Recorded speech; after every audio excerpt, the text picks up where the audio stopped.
इस कहानी की शुरुआत होती है रशिया की एक जेल से, जहां फ्रैंक नाम का एक अमेरिकन कैदी बंद था। दरअसल फ्रैंक एक बहुत बड़ा चोर है जिसने नकली चेक्स बनाकर $100 मिलियन का घोटाला किया था और फिलहाल एक FBI एजेंट जिसका नाम काल था वो उसे अमेरिका वापस ले जाने आया था। अब जब काल फ्रैंक से बात कर रहा था तब अचानक से फ्रैंक की तबीयत खराब होने लगी। अब पहले तो काल को लगा कि शायद ये फ्रैंक की एक चाल है, लेकिन थोड़ी देर बाद जब उसकी हालत बिगड़ने लगी तो काल ने फौरन उसे अस्पताल भिजवा दिया। अब मौका देखकर फ्रैंक यहाँ से भाग गया, लेकिन बदकिस्मती से पुलिस ने उसे दोबारा पकड़ लिया और अब फ्रैंक को अपनी पूरी कहानी शुरू से याद आई। दरअसल फ्रैंक का जन्म एक बहुत ही खुशहाल परिवार में हुआ था और उसके मॉम डैड एक दूसरे से बहुत प्यार करते थे। अब एक दिन फ्रैंक के पिता उसे सूट दिलवाने के लिए एक दुकान पर ले गए, पर यहाँ मौजूद दुकानदार ने उनसे बोला कि दुकान को खुलने में अभी थोड़ा वक्त है, इसलिए आप 9 बजे के बाद आना। अब ये सुनकर फ्रैंक के पिता ने फटाफट से एक नेकलेस निकाला और इस लेडी से पूछा कि कहीं ये नेकलेस आपका तो नहीं। अब उसके ऐसा करने से वो लेडी काफी इम्प्रेस हो गई और इन्हें सूट देने के लिए राजी हो गई। अब सूट लेने के बाद फ्रैंक अपने पिता को लेकर एक बैंक में गया, जहां बैंक का मैनेजर इनसे मिलने पहुंचा। दरअसल फ्रैंक के पिता को बिजनेस में एक बहुत बड़ा लॉस हुआ था और इसलिए उन्हें बैंक से थोड़े लोन की जरूरत थी, लेकिन बैंक मैनेजर ने उन्हें लोन देने से मना कर दिया क्योंकि फिलहाल इन पर टैक्स फ्रॉड का केस चल रहा था। अब यहाँ फ्रैंक के पिता ने बोला कि मेरे एक स्टाफ ने टैक्स भरने में देरी कर दी थी और इसलिए मुझ पर ये टैक्स चोरी का इल्जाम लग गया, लेकिन काफी समझाने के बाद भी कोई भी बैंक उनकी मदद करने को तैयार नहीं था। अब कुछ हफ्तों बाद सरकार ने इनकी सभी गाड़ियाँ, सारी प्रॉपर्टीज और इनके अपने घर तक को सीज कर दिया और इन्हें मजबूरन एक छोटे से घर में शिफ्ट होना पड़ा। लेकिन इन सब के बावजूद भी फ्रैंक के पिता ने उसके लिए एक बैंक अकाउंट खुलवाया जिसमें $25 पहले से मौजूद थे। अब आर्थिक तंगी के चलते फ्रैंक को अपना स्कूल भी बदलना पड़ा और अब वो एक प्राइवेट नहीं बल्कि एक पब्लिक स्कूल में जाने लगा। अब इस नए स्कूल में एक मोटा लड़का फ्रैंक को परेशान करने लगा और उसका मजाक उड़ाते हुए बोला कि तू इस सूट में बिल्कुल एक टीचर लग रहा है। अब ये सुनकर फ्रैंक गुस्से से लाल हो गया और वो सच में एक टीचर बनकर उस बच्चे की क्लास में चला गया। इसके बाद उसने चिल्लाते हुए सभी को अपनी सीट्स पर बैठने का ऑर्डर दिया और एक टीचर बनकर पूरी क्लास को पढ़ाने लगा। अब मौका देखकर उसने उस मोटे बच्चे को सामने बुलाया और सबके सामने उसकी खूब बेइज्जती की। अब फ्रैंक का ये टीचर बनने का सिलसिला अगले कई दिनों तक चलता रहा, लेकिन फिर एक दिन स्कूल के प्रिंसिपल को ये बात पता लगी और उसने फ्रैंक के मॉम डैड को स्कूल बुला लिया। अब फ्रैंक के पिता ने उसे प्रिंसिपल के सामने तो खूब डांटा, लेकिन ऑफिस से बाहर निकलने के बाद वो फ्रैंक के इस कारनामे पर बहुत हंसे। अब एक दिन जब फ्रैंक अपने स्कूल से घर लौटा तब उसने अपनी मॉम के बेडरूम में एक दूसरे आदमी को देखा। अब यहाँ फ्रैंक की मॉम ने सब कुछ नॉर्मल दिखाने की पूरी कोशिश की, लेकिन अब तक फ्रैंक पूरी बात समझ चुका था। अब एक दिन फ्रैंक के घर एक वकील आया और यहाँ ये खुलासा हुआ कि अब उसके मॉम डैड ने डिवोर्स लेने का फैसला किया है। अब यहाँ लॉयर ने फ्रैंक से पूछा कि तुम अपनी कस्टडी किसको दोगे, अपनी मॉम को या फिर अपने डैड को। अब अपने परिवार को अलग होता देख फ्रैंक पूरी तरह से टूट गया और अपना घर छोड़कर भाग गया, क्योंकि वो अपनी आंखों के सामने अपने परिवार को अलग होते हुए नहीं देख सकता था। इसके बाद वो एक नए शहर में पहुंचा और एक होटल में रुकने का फैसला किया। अब चूंकि फ्रैंक के पास कोई पैसे नहीं थे, इसलिए उसने अपना चेकबुक निकाला और चेक्स काट कर होटल्स में देता गया। लेकिन जब कुछ दिनों बाद उसके दिए हुए चेक्स बाउंस होने लगे तो होटल वालों ने भी उसे बाहर निकाल दिया। अब एक दिन बैठे बैठे फ्रैंक के दिमाग में ये ख्याल आया कि क्यों ना वो कुछ नकली चेक्स बनाकर बैंक्स में कैश करवाए। अब उस वक्त बैंक्स के पास इतनी टेक्नोलॉजी नहीं थी, इसलिए ऐसा कर पाना पॉसिबल था। इस बात का फायदा उठाकर फ्रैंक ने कुछ नकली चेक्स बनाए। वो उन चेक्स पर कुछ फर्जी नाम लिखता और उन्हें शहर के अलग अलग बैंक से कैश करवाता, और अगर कोई कैशियर उसे कैश देने से मना कर देती तो वो बड़े कॉन्फिडेंस के साथ अपने डैड की वो नेकलेस वाली तरकीब आजमाता। हालांकि कुछ दिनों बाद ही उसका ये घोटाला पकड़ा गया और अब उसके दिए हुए चेक्स किसी भी बैंक में काम नहीं कर रहे थे। अब एक दिन फ्रैंक ने होटल के बाहर एक पायलट को देखा और इस पायलट के साथ 3-4 खूबसूरत एयर होस्टेस भी थी। अब यहाँ फ्रैंक ने नोटिस किया कि ये सभी लोग उस पायलट की बड़ी इज्जत कर रहे थे। ये देखकर फ्रैंक ने सोचा कि अगर मैं भी एक पायलट बन जाऊँ तो मेरे भी चेक्स बड़े ही आराम से कैश हो जाएंगे। इसके बाद वो एक नकली रिपोर्टर बनकर एयरपोर्ट गया और वहाँ मौजूद ऑफिसर से बोला कि मैं पायलट्स पर एक आर्टिकल लिख रहा हूँ और इसके लिए मुझे कुछ जरूरी बातें जाननी होंगी। अब इस इंटरव्यू के दौरान फ्रैंक ने बड़ी चालाकी से ये पता किया कि पायलट्स को उनकी वर्दी कहाँ से मिलती है। इसके बाद उसने उस टेलर कंपनी को फोन किया और उनसे एक नई वर्दी बनाने की रिक्वेस्ट की। अब थोड़ी चालाकियों के बाद वो अपने लिए एक वर्दी बनवाने में कामयाब हो गया, लेकिन पेमेंट के टाइम शॉप के ओनर ने उससे बोला कि आपको पैसे देने की कोई जरूरत नहीं है, आप मुझे केवल अपनी पायलट आईडी दे दो, इस वर्दी के पैसे हम आपकी एयरलाइन कंपनी से ले लेंगे। अब खुशकिस्मती से फ्रैंक ने अपनी एक नकली आईडी बना रखी थी और इस वजह से उसे ये वर्दी फ्री में मिल गई। इसके बाद वो एक बैंक में गया ताकि वो अपने चेक्स को कैश करवा सके। अब यहाँ फ्रैंक को इस वर्दी के फायदे दिखने लगे, क्योंकि जिस बैंक में उसे कोई भाव तक नहीं देता उस बैंक का मैनेजर भी उससे मिलने आ गया और खुद उसकी चेक को कैश किया। अब कुछ दिनों बाद जब उसने एक होटल में चेक इन किया तब उसे पता चला कि वो बड़े अमाउंट्स के चेक्स को भी कैश करवा सकता है, पर वो चेक उसका सैलरी चेक होना चाहिए। इसके बाद फ्रैंक ने अपना एक नकली सैलरी चेक बनाया और खिलौने वाले प्लेन से उसका लोगो निकालकर उसे अपने चेक पर लगा दिया। इसके बाद वो एक बैंक में गया ताकि वो इस चेक को कैश करवा सके। अब उसका ये चेक कैश तो हो गया, पर इसके साथ ही उसे पता चला कि वो अपने सैलरी चेक को एयरपोर्ट से भी कैश करवा सकता है। अब फ्रैंक को ये बात काफी पसंद आई, क्योंकि अब उसे बार बार बैंक्स के चक्कर नहीं काटने पड़ेंगे।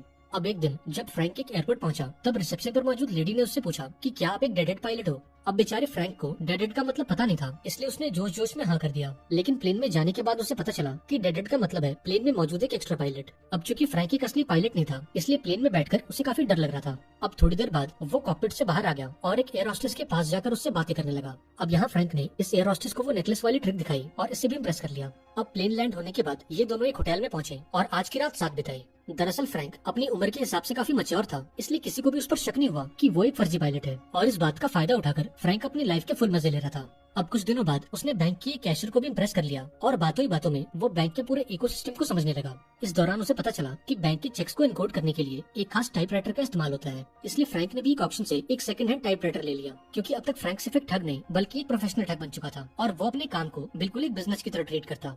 अब ऐसे ही दिन गुजरते गए और फ्रैंक इन चेक्स की मदद से बड़े बड़े अमाउंट्स को कैश करवाने लगा और देखते देखते एफबीआई को भी उसके इस फ्रॉड की भनक लग गई। अब एफबीआई ने इस केस के लिए काल नाम के एक ऑफिसर को अपॉइंट किया और उसे हिदायत दी कि वो जल्द से जल्द उस फ्रॉड को ढूंढ निकाले। काल एक बहुत ही होनहार ऑफिसर था और वो अपने काम को लेकर काफी सीरियस था। अब कुछ दिनों बाद फ्रैंक अपने पिता से मिला, जिन्हें वो पिछले कई महीनों से चिट्ठियां लिख रहा था। अब यहाँ फ्रैंक के पिता को ये लग रहा था कि उनका बेटा सच में एक पायलट बन चुका है और ये देखकर उन्हें फ्रैंक पर काफी गर्व हुआ। अब यहाँ फ्रैंक ने अपने पिता को एक ब्रांड न्यू गाड़ी गिफ्ट की, लेकिन उसके पिता ने इस गाड़ी को रखने से इनकार कर दिया और फ्रैंक को बताया कि उस टैक्स फ्रॉड के चक्कर में सरकार अभी मेरे पीछे पड़ी है और अगर मैं ये गाड़ी अपने घर ले गया तो वो इसे भी सीज कर देंगे। अब यहाँ फ्रैंक ने अपने पिता को कुछ पैसे देने की भी कोशिश की, लेकिन उसके पिता ने इसके लिए भी साफ इनकार कर दिया। वहीं दूसरी ओर काल अपनी टीम के साथ फ्रैंक की सभी हरकतों पर नजर रखे हुए था, क्योंकि उसके फ्रॉड्स दिन पे दिन बढ़ते जा रहे थे। अब छानबीन के दौरान काल और उसकी टीम एक होटल में पहुंची, जहां फ्रैंक ने आखिरी बार अपना चेक चलाया था। अब थोड़ी पूछताछ के बाद इन्हें पता लगा कि फ्रैंक अभी इस होटल में ठहरा हुआ है। दरअसल फ्रैंक पिछले कई दिनों से इसी होटल में था, इसलिए आसपास के सभी लोग उससे जानने लगे थे। अब ये जानकारी मिलते ही काल अपनी बंदूक लेकर सीधा फ्रैंक के कमरे में घुस गया, लेकिन फ्रैंक ने डरने के बजाय काल से बोला कि मेरा नाम बैरी एलन है और मैं सीक्रेट सर्विसेज के लिए काम करता हूँ और मेरी टीम ने पहले ही उस चेक फ्रॉड को पकड़ लिया है। अब जब काल ने उससे उसकी आईडी मांगी तो फ्रैंक ने बड़ी कॉन्फिडेंस के साथ उसे अपना वॉलेट दे दिया, लेकिन इससे पहले कि काल उसके वॉलेट को चेक करता, उसने खिड़की से बाहर देखते हुए बोला कि वो देखो, हमारे ऑफिसर ने उस फ्रॉड को गिरफ्तार भी कर लिया। दरअसल ये बंदा फ्रैंक का पड़ोसी था जो एक अंधे आदमी को गाड़ी में बिठा रहा था। अब दूर से देखने पर काल को लगा कि सच में वो फ्रॉड पकड़ा गया और ये देखकर उसे फ्रैंक की बातों पर यकीन हो गया। अब यहाँ फ्रैंक ने अपना सारा सामान इकट्ठा किया और काल से बोला कि तुम इस कमरे को सील कर दो, तब तक मैं इन चीजों को नीचे रख कर आता हूँ। अब फ्रैंक के जाने के बाद जब काल ने उस वॉलेट को खोल कर देखा तो उसे अंदर से कुछ नहीं मिला और अब उसे एहसास हुआ कि फ्रैंक उसे बेवकूफ बनाकर उसकी आंखों के सामने से निकल गया।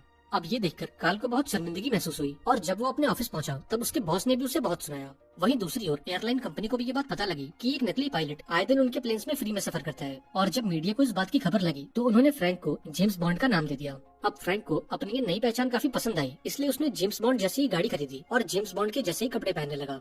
अब ऐसे ही दिन गुजरते गए और क्रिसमस के दिन काल अपने ऑफिस में था जब फ्रैंक ने उसे कॉल किया। अब यहाँ फ्रैंक ने काल से उस दिन के लिए माफी मांगी और अपना एड्रेस देकर बोला कि मैं तुमसे मिलना चाहता हूँ, लेकिन यहाँ काल ने उससे बोला कि इस बार मैं तुम्हारी बातों में नहीं आऊंगा। इसके साथ ही काल ने उससे ताना मारते हुए बोला कि भले तुम्हारे पास कितने भी पैसे हो, लेकिन अंदर से तुम बिल्कुल अकेले हो और आज क्रिसमस के दिन तुमने मुझे कॉल किया क्योंकि तुम्हारे पास बात करने के लिए और कोई नहीं है। अब फ्रैंक को ये बात काफी बुरी लगी और उसने फोन कट कर दिया, पर इस बार उसने काल को अपना असली बता दिया था। अब अगली सुबह जब काल एक कैफे में था तब उसने ध्यान दिया कि उस दिन फ्रैंक ने अपना नाम बैरी एलन बताया था और ये नाम असल में एक कार्टून कैरेक्टर है। इसके बाद काल ने अपने साथियों को बताया कि वो फ्रॉड साला एक बच्चा है जो बस उम्र में थोड़ा बड़ा लगता है, इसलिए तुम ऐसे बच्चों की एक लिस्ट निकालो जो अपने घर से भाग गए हो। अब काफी छानबीन के बाद एफबीआई की एक टीम फ्रैंक के घर पहुंची और यहाँ उनकी मुलाकात फ्रैंक की मॉम से हुई। अब यहाँ उन्होंने फोटो देखकर कंफर्म किया कि फ्रैंक उनका बेटा है जो कुछ टाइम पहले घर छोड़कर भाग गया था। अब ये सुनकर काल ने उनसे बोला कि आपका बेटा इस देश का सबसे बड़ा फ्रॉड बन चुका है और अगर आपको इसके बारे में कुछ भी पता चले तो आप जल्द से जल्द पुलिस को इन्फॉर्म कर दें। वहीं दूसरी ओर फ्रैंक इन पैसों से अपने नए घर में पार्टी कर रहा था, लेकिन इस पार्टी के दौरान उसकी एक दोस्त को चोट आ गई और फ्रैंक उसे लेकर हॉस्पिटल चला गया। अब यहाँ उसकी मुलाकात ब्रेंडा नाम की एक नर्स से हुई जो जोर जोर से रोई जा रही थी क्योंकि एक डॉक्टर ने उसे डांट लगा दी थी। अब यहाँ फ्रैंक ने अपनी मीठी मीठी बातों से ब्रेंडा को इम्प्रेस कर लिया और उससे पूछा कि क्या मुझे इस हॉस्पिटल में कोई नौकरी मिल सकती है। दरअसल फ्रैंक ये समझ चुका था कि अब एक पायलट बनकर घूमने में काफी रिस्क है, इसलिए उसने डिसाइड किया कि अब वो एक डॉक्टर बनेगा। इसके बाद वो घर गया और अपने लिए हार्वर्ड की एक फर्जी डिग्री बनाई। इसके बाद फ्रैंक ने डॉक्टर वाली ढेर सारी मूवीज देखी और अगले दिन इंटरव्यू देने चला गया। अब अपनी बातों से उसने इस डॉक्टर को भी इम्प्रेस कर लिया और जब इस डॉक्टर ने फ्रैंक की हार्वर्ड की डिग्री देखी तो उसने बिना कुछ सोचे फ्रैंक को एक सीनियर डॉक्टर की नौकरी दे दी। अब जब भी फ्रैंक ड्यूटी पर होता तो वो सभी डॉक्टर्स को इकट्ठा करके उन्हें उल्टी फुल्टी सलाह देता और अपने फ्री टाइम में ब्रेंडा के साथ रोमांस करता। अब ऐसे दिन गुजरते गए और एक दिन अचानक से फ्रैंक को एक इमरजेंसी केस के लिए बुलाया गया जहाँ एक छोटे बच्चे को काफी चोट आ गई थी। अब इतना सारा खून देखकर फ्रैंक तो मानो बेहोश ही हो गया, लेकिन इसके बावजूद भी उसने पूरा कॉन्फिडेंस दिखाया और एक जूनियर डॉक्टर से पूछा कि अगर तुम मेरी जगह होते तो क्या करते। अब इस डॉक्टर ने जो भी जवाब दिया फ्रैंक ने उसने हाँ में हाँ मिलाई और उससे बोला कि मुझे तुम पर पूरा यकीन है कि तुम इस केस को अच्छे से हैंडल करोगे, और इतना कहकर वो यहाँ से 9 तो 11 हो गया। वहीं दूसरी ओर हम काल को देखते हैं जो फ्रैंक के पिता से मिलने पहुंचा और उसने उन्हें फ्रैंक के बारे में सब कुछ बता दिया। इस पर फ्रैंक के पिता ने बोला कि मुझे नहीं पता कि वो कहाँ पर है, लेकिन अगर मुझे पता होता तो भी मैं तुम्हें कुछ नहीं बताता। इसी बीच काल की नजर उन चिट्ठियों पर गई जो फ्रैंक ने अपने पिता को भेजे थे। अब यहाँ उसने चिट्ठियों पर मौजूद एड्रेस को नोट किया और फौरन अपनी टीम को इन्फॉर्म कर दिया।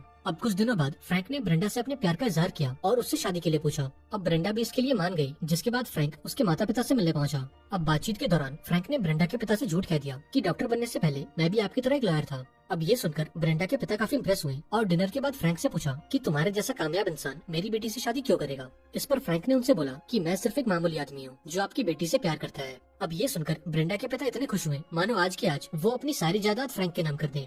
अब इसी बीच फ्रैंक ने उनसे पूछा कि अगर मुझे आपके स्टेट में लॉ प्रैक्टिस करनी हो तो इसके लिए मुझे क्या करना होगा। यहाँ ब्रेंडा के पिता ने बताया कि तुम्हें सिर्फ एक स्टेट एग्जाम देना होगा, जिसके बाद तुम यहाँ अपनी प्रैक्टिस कर सकते हो। अब अगले कई दिनों तक फ्रैंक ने मन लगाकर पढ़ाई की और इस एग्जाम में पास होकर एक लॉयर बन गया। अब कुछ दिनों बाद जब फ्रैंक ब्रेंडा के घर पर था तब ब्रेंडा की खुशहाल फैमिली को देखकर उसे अपनी फैमिली की याद आ गई। इसलिए अगले दिन वो अपने पिता से मिलने पहुंचा, जहां बातचीत के दौरान उसे पता चला कि अब उसकी मॉम ने एक दूसरी शादी कर ली है। अब ये सुनकर फ्रैंक का दिल टूट गया और वो बिना कुछ बोले यहाँ से चला गया, क्योंकि उसे उम्मीद थी कि एक दिन वो ढेर सारे पैसे कमाकर अपनी फैमिली को दोबारा से जोड़ पाएगा। अब एक बार फिर क्रिसमस का दिन आ गया और आज फ्रैंक ने काल को दोबारा से कॉल किया। अब यहाँ उसने काल से बोला कि देख भाई, अब मैं बहुत जल्द शादी करने वाला हूँ, इसलिए मैं चाहता हूँ कि हम आपस की इस दुश्मनी को भूलकर अपने अपने रास्ते पर निकल जाएं। इस पर काल ने उससे बोला कि तुम्हारे इतने सारे फ्रॉड्स के बाद ऐसा कर पाना तो इम्पॉसिबल है, और जब तक मेरी नौकरी है तब तक मैं तो तुम्हारा पीछा नहीं छोड़ने वाला। अब यहाँ काल को एहसास हुआ कि फ्रैंक अपनी शादी के लिए अपना असली नाम इस्तेमाल करेगा, इसलिए काल ने शहर के सभी प्रिंटिंग प्रेस में फोन किया इस उम्मीद में कि अगर फ्रैंक ने अपनी शादी का कार्ड छपवाया हो तो वो फ्रैंक की होने वाली वाइफ के जरिए उस तक पहुँच सके। अब कुछ दिनों बाद जब फ्रैंक और ब्रेंडा की शादी थी तब काल और उसकी पूरी टीम फ्रैंक को पकड़ने के लिए शादी में पहुंच गई। अब काल को देखते ही फ्रैंक ब्रेंडा को लेकर एक कमरे में गया और उससे अपने बारे में सब कुछ बता दिया कि वो कोई डॉक्टर या लॉयर नहीं बल्कि एक फ्रॉड है। अब यहाँ फ्रैंक ने बोला कि मैंने भले ही तुमसे अपनी पहचान छुपाई हो, लेकिन मैं तुमसे बहुत प्यार करता हूँ। इतना कहकर फ्रैंक यहाँ से जाने लगा और जाते जाते ब्रेंडा से कहा कि आज से 2 दिन बाद तुम मुझे एयरपोर्ट पर मिलने आना, ताकि हम ये देश छोड़कर भाग जाएं और अपनी एक नई जिंदगी की शुरुआत करें। अब 2 दिन बाद फ्रैंक एयरपोर्ट पहुंचा और अपनी गाड़ी में बैठकर ब्रेंडा का इंतजार करने लगा। अब थोड़ी देर बाद ब्रेंडा एयरपोर्ट तो पहुंच गई, पर यहाँ उसके साथ कई पुलिस वाले भी थे। अब ये देखकर फ्रैंक को एहसास हुआ कि देश छोड़कर भागना इतना आसान नहीं होगा, इसलिए उसने एक तरकीब लगाई और एक पायलट बनकर शहर के अलग अलग कॉलेजेस में जाने लगा। यहाँ फ्रैंक ने बताया कि हमारी एयरलाइन कंपनी को ढेर सारी एयर हॉस्टेस की जरूरत है। अब काफी इंटरव्यूज के बाद उसने कुछ खूबसूरत लड़कियों को सेलेक्ट किया और उन्हें एयर हॉस्टेस की यूनिफॉर्म पहनाकर उन्हें अपने साथ एयरपोर्ट ले गया। अब वहाँ मौजूद सभी पुलिस वाले इन खूबसूरत लड़कियों को ताड़ने लगे और इस दौरान फ्रैंक उनकी आंखों के सामने से निकल गया। अब इसी बीच फ्रैंक जैसा ही दिखने वाला एक आदमी अपनी गाड़ी लेकर एयरपोर्ट के बाहर खड़ा हो गया। अब जब पुलिस वालों को ये खबर लगी तो वो इस बंदे को फ्रैंक समझकर इसके पीछे भागे, लेकिन यहाँ ये खुलासा हुआ कि फ्रैंक ने इस बंदे को पैसे दिए थे ताकि ये पायलट की यूनिफॉर्म पहनकर पुलिस वालों का ध्यान बटा सके। और कुछ इस तरह से फ्रैंक पूरी FBI को पागल बनाकर उनकी आंखों के सामने से निकल गया। इसके बाद फ्रैंक कई अलग अलग देशों में गया और बड़े अमाउंट्स के चेक्स को कैश करवाने लगा। और अब तक FBI ने भी फ्रैंक का पीछा करना छोड़ दिया, क्योंकि वो देश के बाहर जाकर कुछ नहीं कर सकते। पर वहीं काल ने इस केस को ड्रॉप करने से इनकार कर दिया, क्योंकि वो किसी भी कीमत पर फ्रैंक को पकड़ना चाहता था। अब छानबीन के दौरान काल को ये बात पता लगी कि फिलहाल फ्रैंक रशिया में मौजूद है, लेकिन बिना एग्जैक्ट लोकेशन के उसे रशिया जैसे बड़े देश में ढूंढ पाना लगभग इम्पॉसिबल था। अब इसी बीच काल के हाथ एक चेक लगा जो कि फ्रैंक ने हाल ही में बनाया था, और यहाँ काल को पता चला कि अब फ्रैंक अपने चेक्स को प्रिंट कर रहा है। अब यहाँ काल को याद आया कि फ्रैंक की मॉम भी रशिया के एक छोटे से गाँव से थी और उस गाँव में एक प्रिंटिंग प्रेस भी था। अब एक बार फिर क्रिसमस का दिन आ गया और जब काल रशिया के उस छोटे से गांव में पहुंचा तब उसने फ्रैंक को उन चेक्स को प्रिंट करते हुए देखा। यहाँ काल को देखकर फ्रैंक ने उसका स्वागत ऐसे किया मानो वो उसका एक पुराना दोस्त हो। अब यहाँ काल ने उसे बताया कि रशिया की पुलिस इस प्रिंटिंग प्रेस के बाहर तुम्हारा इंतजार कर रही है, और अगर तुमने भागने की कोशिश की तो वो तुम्हें जान से मार देंगे, लेकिन अगर तुम सरेंडर कर दो तो मैं तुम्हें सही सलामत अमेरिका ले जाऊंगा। और चूंकि तुम अभी 19 साल के हो, इसलिए मैं कोशिश करूंगा कि सरकार तुम्हें कम से कम सजा दे। अब यहाँ फ्रैंक ने काल की बात मान ली और खुद को सरेंडर कर दिया। इसके बाद रशियन पुलिस ने उसे गिरफ्तार किया और उसे एक हाई सिक्योरिटी जेल में बंद कर दिया। अब यहाँ ये कहानी प्रेजेंट टाइम में आती है, जब काल फ्रैंक को लेकर अमेरिका जा रहा था और अगले कुछ ही मिनटों में इनका प्लेन लैंड होने वाला था। अब यहाँ फ्रैंक ने बोला कि मैं अपने पिता से बात करना चाहता हूँ, जिस पर काल ने उसे बताया कि अब तुम्हारे पिता इस दुनिया में नहीं है। अब ये सुनकर फ्रैंक पूरी तरह से टूट गया और प्लेन के टॉयलेट में जाकर जोर जोर से रोने लगा। अब थोड़ी देर बाद इनका प्लेन लैंड हो गया, लेकिन फ्रैंक अब भी बाथरूम के अंदर ही था। अब काफी आवाज लगाने के बाद भी जब फ्रैंक ने कोई जवाब नहीं दिया तब काल ने इस दरवाजे को तोड़ दिया, लेकिन तब तक फ्रैंक सिंक के स्क्रूज को खोलकर प्लेन के निचले हिस्से में पहुंचा और प्लेन के रुकते यहाँ से भाग गया। इसके बाद वो अपनी मॉम से मिलने पहुंचा और यहाँ उसने देखा कि अब उसकी मॉम ने एक नई फैमिली बसा ली है और अब उनकी एक छोटी बच्ची भी है। अब थोड़ी देर बाद काल भी यहाँ पहुंच गया, क्योंकि वो जानता था कि फ्रैंक भागकर अपनी मॉम के पास ही जाएगा। इसके बाद FBI ने उसे गिरफ्तार किया और उसे एक कोर्ट के सामने पेश किया। अब चूंकि फ्रैंक केवल 19 साल का था, इसलिए सरकार ने उसे केवल 12 साल की सजा दी। अब कुछ महीनों बाद काल फ्रैंक से मिलने पहुंचा, क्योंकि अब मार्केट में एक नया फ्रॉड आ गया था। अब जब काल ने फ्रैंक को वो चेक दिखाया तब फ्रैंक फौरन समझ गया कि आखिर इस चेक में क्या दिक्कत है, और ये देखकर काल को एहसास हुआ कि ऐसे फ्रॉड्स को रोकने में केवल फ्रैंक ही उनकी मदद कर सकता है। अब अगली बार जब कार्ल फ्रैंक से मिलने पहुंचा तब वो एक एफबीआई ऑफिसर को अपने साथ ले गया और इस ऑफिसर को भी फ्रैंक का केस सॉल्व करने का तरीका काफी पसंद आया। अब ऐसे ही दिन गुजरते गए और कुछ महीनों बाद ही कार्ल ने फ्रैंक की बेल करवा दी और उसे एफबीआई में एक एजेंट की नौकरी दे दी। दरअसल फ्रैंक का काम था देश भर में हो रहे चेक फ्रॉड्स को रोकना और अगर उसने दोबारा से भागने की कोशिश की तो इस बार उसे 50 साल की जेल हो जाएगी। अब यहाँ फ्रैंक ने मन लगाकर काम करने की तो पूरी कोशिश की, लेकिन बहुत जल्द वो अपनी इस नौकरी से बोर हो गया। इसी बीच उसने एफबीआई के डेटाबेस से अपनी फाइल निकाली और अपने सभी रिकॉर्ड्स को मिटा दिया। इसके बाद उसने एक पायलट की यूनिफॉर्म उठाई और वीकेंड पर देश छोड़कर भागने लगा। लेकिन यहाँ कार्ल ने उसे रोक लिया और उससे बोला कि जिंदगी ने तुम्हें सुधरने का एक दूसरा मौका दिया है, तुम अभी एक बच्चे हो और तुम्हारे सामने तुम्हारी पूरी लाइफ पड़ी है। यहाँ कार्ल ने बोला कि अब तुम्हें भागने की जरूरत नहीं है, लेकिन अगर तुम फिर भी जाना चाहते हो तो मैं तुम्हें रोकूंगा नहीं। अब अगले दिन ऑफिस में कार्ल बेसब्री से फ्रैंक का इंतजार कर रहा था, लेकिन 10 बजने के बाद भी जब फ्रैंक ऑफिस नहीं पहुंचा तब कार्ल को लगा कि शायद फ्रैंक एक बार फिर से भाग गया। लेकिन इस बार फ्रैंक भागा नहीं और ऑफिस पहुंचकर अलग अलग केसेस पर काम करने लगा। अब कुछ सालों बाद फ्रैंक ने एक अच्छी सी लड़की से शादी की और खुद की एक फाइनेंस कंपनी खोली जो बैंक से जुड़े सभी फ्रॉड्स को रोकने का काम करती थी। अब इस मूवी के एंड में हमने देखा कि फ्रैंक की ये कहानी एक सच्ची घटना पर आधारित है और आखिर में फ्रैंक अपनी मेहनत के दम पर भी एक बिलियनर बन गया।